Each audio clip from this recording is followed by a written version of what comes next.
As COVID-19 continues to devastate lives all over the world, agriculture and food systems come under critical strain.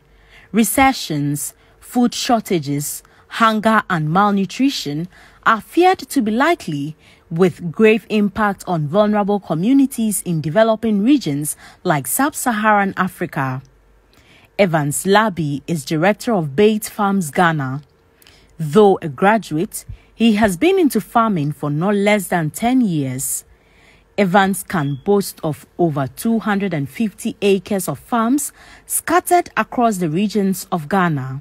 With the recent pandemic, Evans says farming has been easy for him because he has digitized every activity on his farm. In terms of technology, what I have deployed digital services that I use to control activities on the farm. So I have an app that monitor labors, I use even to check the risk, the humidity and all that. Digitalization, Evans says, is already being used to secure basic supplies essential for farm operations activities in reaching farmers with advisory, markets, financial and supply chain services, all essential lifelines during such difficult times. The only suggestion I would give is that we need to look at the digital solution. We need to now look at how we can digitalize our farming activity. There are a lot of agri-tech companies set up that they are bringing digital solution to the agriculture sector. I think it's the time that we need to look at them critically.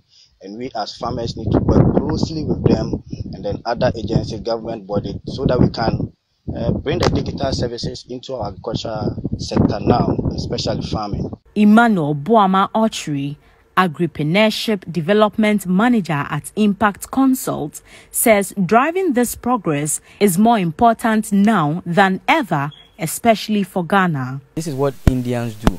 When there is a technology, they learn the science behind the technology and make the technology their own.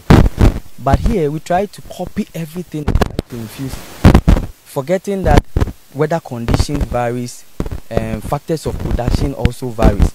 So yes, the government over the years will come up with intervention. They've seen new mechanized way of farming and try to bring it. But ask yourself, are we seeing the results? No, because we are not making the technology our own. These farmers believe applying digital solutions does not only reduce the risk of spreading the virus, but also enhances efficiency amidst possible labor shortages. In Ghana, I've not seen much. We are hoping for us to improve in the field of applying technology in our farming activity, especially in the commercial level. Like that. And then I think one thing we can also do, push a lot of farmers to embrace technology, is demonstration farms. E-commerce platforms are making this movement more efficient, as seen with the European Union's introduction of green lanes for essential goods to prevent freight holdups. Dr. Kojo Essien Mensah Brampa of the National Development Planning Commission says it is high time Ghana leveraged technology to enhance food security. COVID is also an opportunity. A crisis situation is always an opportunity because it gives you the opportunity to reprioritize, to then consider and reflect on the choices that you have made in the past, and they review it in the present circumstance. And it's always a point of departure from the things we don't want to emphasize and go to the things that we want to emphasize, and to bring about the needed change. A lot of adaptations are being done. A lot of innovations are being done.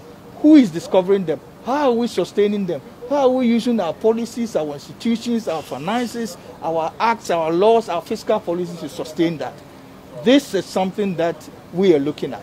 Digital tools such as Shawberry are helping to ensure food and information reach the most vulnerable populations and avoid waste, even when under lockdown, in quarantine, or self-isolation.